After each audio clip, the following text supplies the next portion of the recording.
चलो आज का चैप्टर, नेक्स्ट चैप्टर फ्रिक्शन के बाद सर्कुलर मोशन। इनफैक्ट ये यूनिफॉर्म सर्कुलर मोशन, इसमें काइनेमेटिक्स का भी पार्ट है, टू डायमेंशन का भी पार्ट है और फ्रिक्शन का भी पार्ट है। सबसे पहले सर्कुलर मोशन। जब कोई भी पार्टिकल मूव्स कर रहा है एक सर्कुलर पाथ पे, तो उस कंडीशन में कहता है कि equal distance along the circumference of the circle in equal interval of time. जैसे ये सर्कमफ्रेंस के अलोंग यहां पे v1 वेलोसिटी दिखाया, v2 दिखाया, v3 दिखाया, v4 दिखाया, डायरेक्शन चेंज कर रहा है, ठीक, लेकिन मैग्नीट्यूड सेम है। इसलिए हम लोग इसको यूनिफॉर्म सर्कुलर मोशन कहते हैं। लेकिन ये uniform circular motion accelerated motion होता है, तो direction of motion continuously change करा अलोंग द सर्कमफ्रेंस, लेकिन मैग्नीट्यूड रिमेन अनचेंज्ड। अब ये जो वेलोसिटी है वो टेंजेंशियल है और एट एनी पॉइंट कहीं भी आप वेलोसिटी को देखोगे वो रेडियस वेक्टर के परपेंडिकुलर होगा। इसका मतलब फोर्स जो लगेगा वो सेंटर के टुवर्ड्स लगता है, ठीक, और ये फोर्स रेडियली होता है, रेडियस के अलोंग और डायरेक्टेड टुवर्ड्स द सेंटर। तो सिंपली यूनिफॉर्म सर्कुलर मोशन कहा जाए तो आप सिंपली ये कहेंगे, if A particle moves along a circular path with constant speed। Speed constant क्यों है? यहां पे along the circumference equal distance covered in equal interval of time। Direction of motion continuously change कर रहा है, लेकिन v1 v2 v3 v4 सबका magnitude same है। इसलिए ये यूनिफॉर्म सर्कुलर मोशन, और वो एक्सेलरेटेड होगा, अभी हम लोग देखेंगे भी।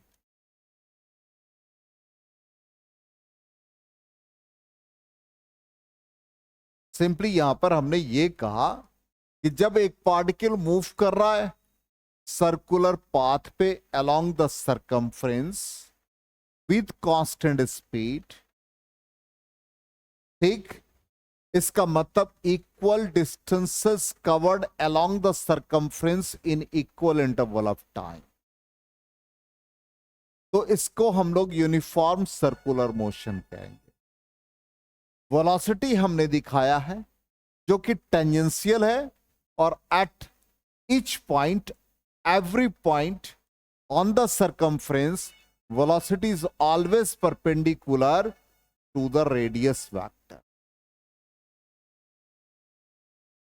Clear?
कहा हो 2 दिन से?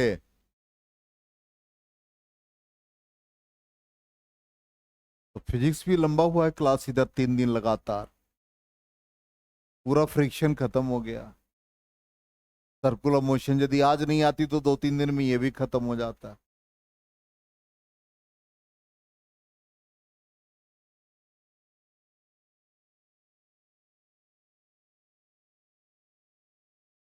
इमेज ले लो, पीडीएफ आज भेजेंगे। इसका थोड़ा सा रह गया, कुछ इसमें मॉडिफाई भी करना है। एसी वर्मा का क्वेश्चन कुछ इसमें डालना है, इसलिए रह गया।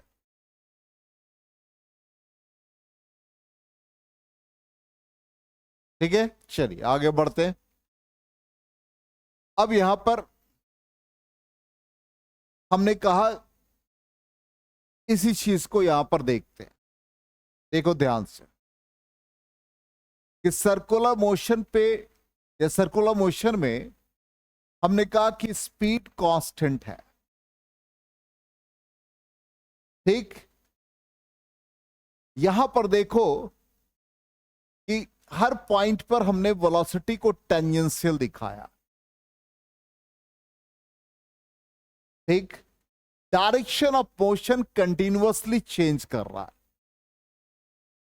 वेलोसिटी हर पॉइंट पर जहां भी आप निकालोगे, ये रेडियस वेक्टर पर परपेंडिकुलर है। जहां भी फाइंड करोगे ये रेडियस वेक्टर पे परपेंडिकुलर होगा। ठीक, इसका मतलब velocity vector is perpendicular to the radius vector भी कह सकते हैं। तो वेलोसिटी ऑफ द बॉडी क्या हो रहा है? कंटिन्यूअसली चेंज कर रहा। क्यों? Due to continuous change in the direction. Direction उसका क्या हो रहा है? चेंज कर रहा है।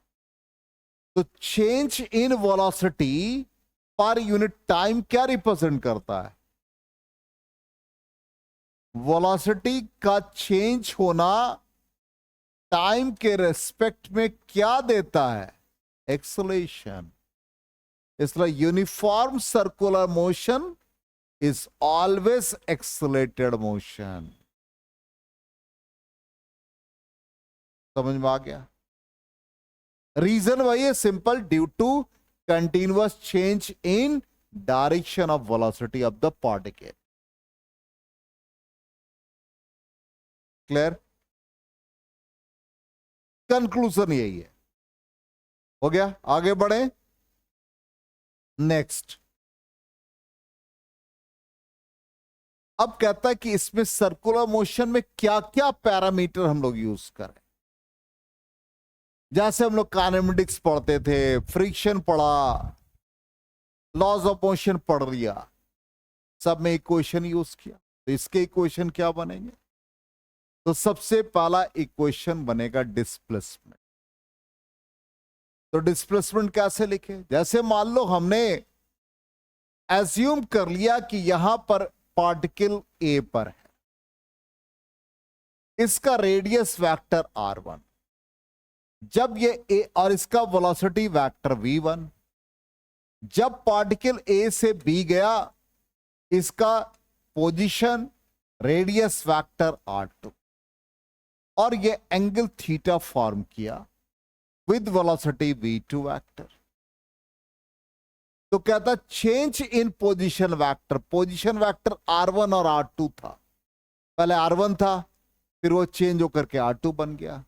इसका मतलब a से b इनिशियल r1 है, ठीक, और उसके बाद क्या?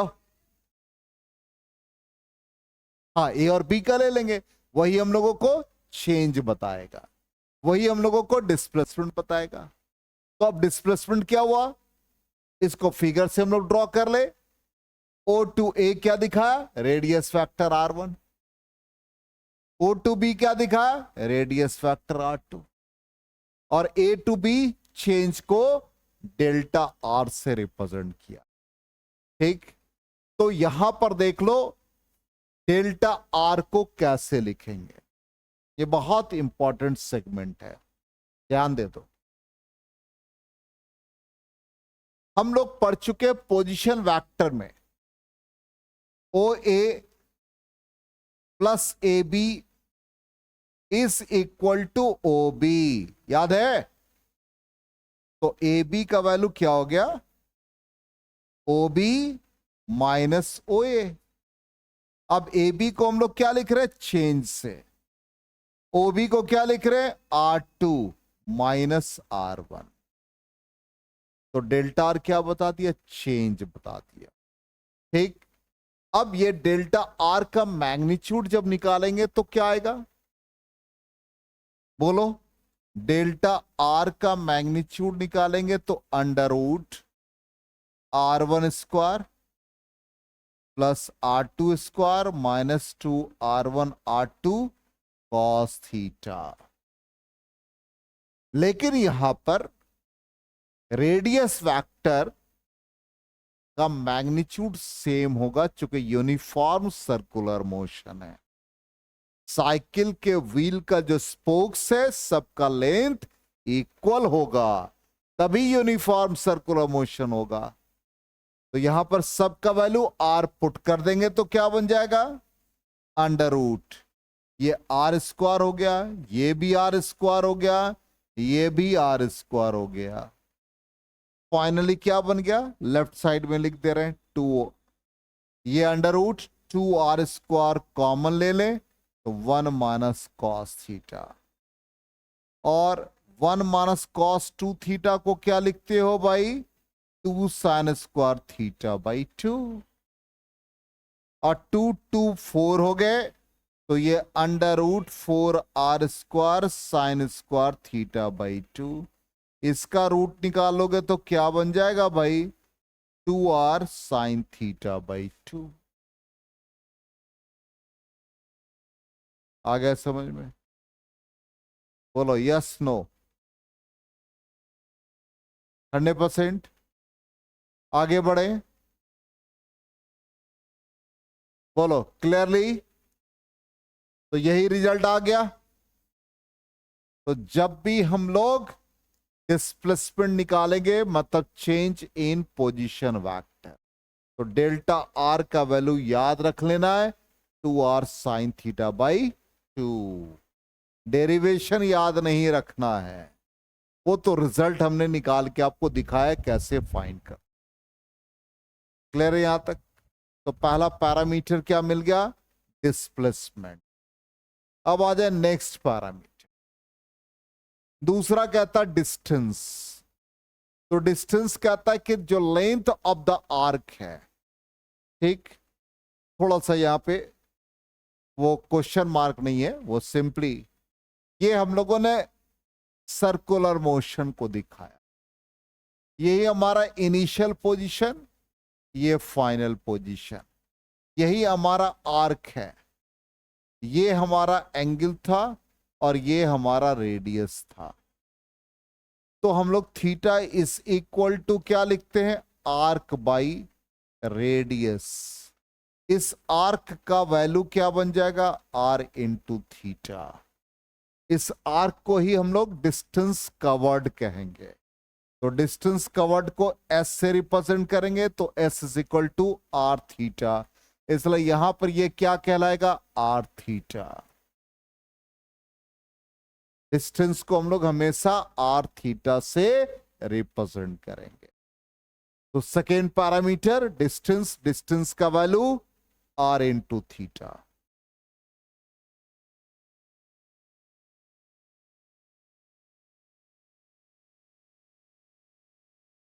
आदर्श का अब 2 क्वेश्चन हो गया, कल का 1 और पहले का 2 क्वेश्चन।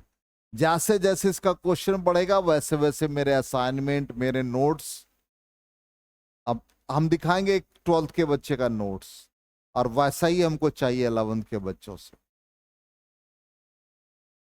कल दिखाएंगे। नोट्स देखोगे तो आपको लगेगा कि वैसा ही नोट्स बनना चाहिए।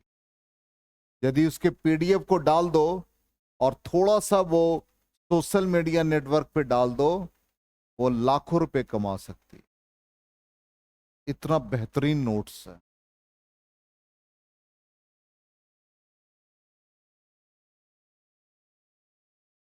जितना वर्बल बोलते हैं एक एक चीज लिखा हुआ है, जितना क्वेश्चन है चाहे एनसीईआरटी, एससीबी, ऑब्जेक्टिव, सब क्वेश्चन नोट्स में ही है। और इतनी अच्छी राइटिंग आपको कल दिखाएंगे मौका मिला तो डिस्टेंस हो गया। नेक्स्ट आ जाए डिस्टेंस और डिस्प्लेसमेंट का रेशियो। डिस्टेंस क्या लिखा था, आर थीटा। डिस्प्लेसमेंट क्या लिखा था, 2r sine theta by 2। R R cancel हो गया, क्या बच गया, थीटा बाई 2। और 1 बाई साइन क्या कहलाता, कॉसेक थीटा बाई 2। डायरेक्टली ये सब रिजल्ट याद रखना है। हाँ बोलो।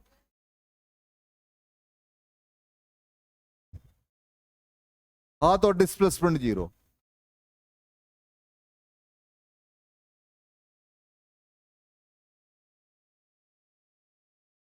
हाँ क्योंकि यूनिफॉर्म मोशन है। हो गया। अच्छा अब कहता है एंगुलर डिस्प्लेसमेंट। मान लो साइकिल का व्हील का स्पोक इस पॉइंट पर है और मूव करके वो बी पॉइंट पर आया। इस पॉइंट पर है और मूव करके यहां आया। तो ये क्या दिया, डिस्टेंस। आर क्या दिया, रेडियस।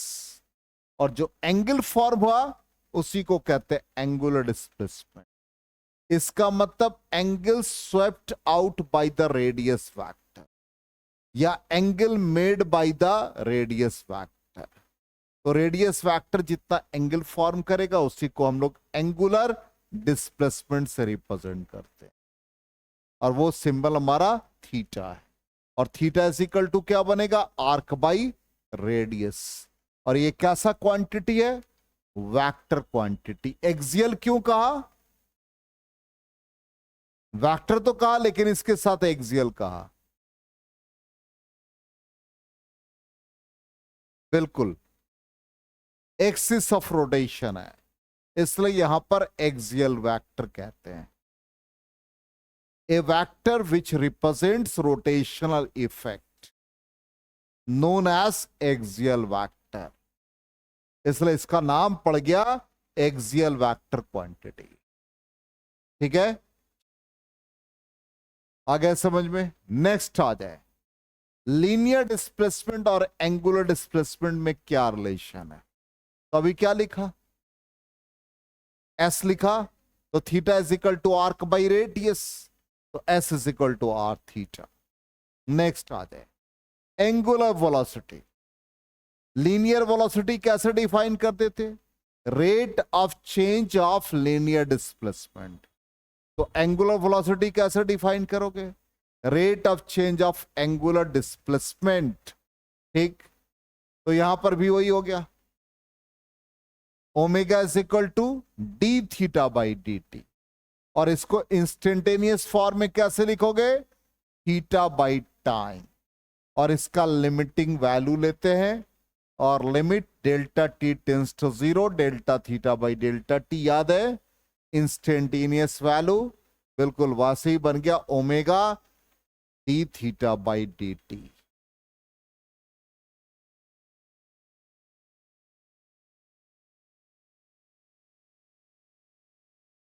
हो गया।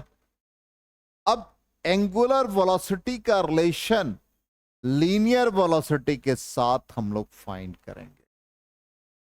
ठीक, कैसे फाइंड करेंगे, क्या है, तो डिस्प्लेसमेंट का इक्वेशन याद रखोगे तो अपने आप बन जाएगा।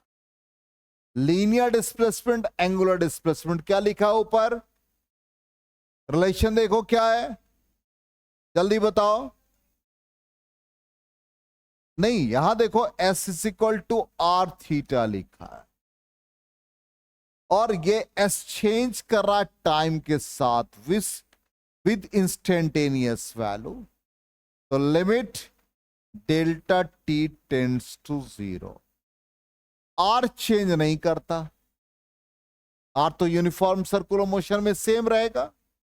ये थीटा चेंज कर रहा है टाइम के साथ, तो delta theta by delta T होगा।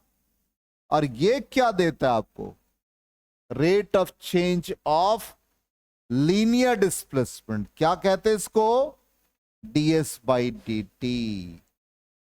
इसको क्या कहते हैं? D theta by D T. और ds बाई डी टी क्या कहलाता? वेलोसिटी। ये क्या बन गया? r। और D theta by D T किसको रिप्रेजेंट कर रहा है? ओमेगा को। तो v is equal to R omega. ये रिलेशन आ गया। और वेक्टर फॉर्म में लिखेंगे तो v vector is equal to angular speed into radius vector.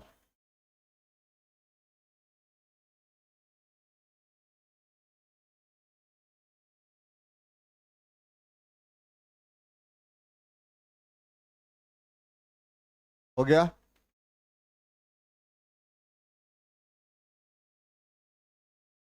चलो नेक्स्ट पैरामीटर आ जाए।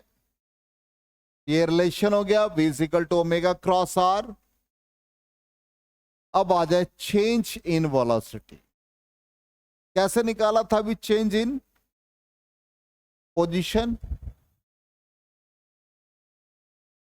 डेल्टा आर का वैल्यू कैसे निकाला था? क्या आया था रिजल्ट? ये भी वही आएगा, देख लो। Initially velocity vector v1 v2। अब इसका चेंज निकालना है। देखो चेंज कैसे निकालेंगे, ध्यान दो। ये v1 और v2 का डायरेक्शन यही है। ये जो एंगल फॉर्म करेगा टेंजेंट पर भी सेम एंगल फॉर्म करेगा। अब ये दोनों v1 और v2 दो वेक्टर एक जगह से ऑरिजिनेट हो रहे हैं। तो ऐसा किस में आता है? पैरेललोग्राम में। तो पैरेललोग्राम के लिए हमको इसको पैरेललोग्राम फॉर्म करना पड़ेगा। तो v1 के डायरेक्शन को रिवर्स कर दिया। अब v1 के डायरेक्शन को रिवर्स कर दिया और ये v2 है, इसको मिला दिया, पैरेललोग्राम बन गए। तो डायगोनल किसको रिप्रेजेंट कर रहा है? चेंज को रिप्रेजेंट कर रहा है। ठीक, ये एंगल कितना बना? जल्दी से बता दो। 180 माइनस थीटा। अब ये चेंज को हम डेल्टा वी लिख रहे हैं। ठीक, अब इसका मैग्नीट्यूड बिल्कुल वैसे ही v1 वेक्टर का होल स्क्वायर। तो v1 निगेटिव साइन, v2 का स्क्वायर, two v1 v2 cos 180 minus theta. अब ये सबका मैग्नीट्यूड सेम, तो v स्क्वायर, ये भी v स्क्वायर, ये भी 2v square cos 180 minus theta minus cos theta second quadrant में। तो ये बन गया under root 2v square minus 2v square cos theta, under root 2v square 1 minus cos theta, under root 2v square 2 sin square theta by 2। Finally change in velocity 2v sin theta by 2। यही हमने यहां पे solve करके निकाला है। इसलिए change in velocity यही आएगा।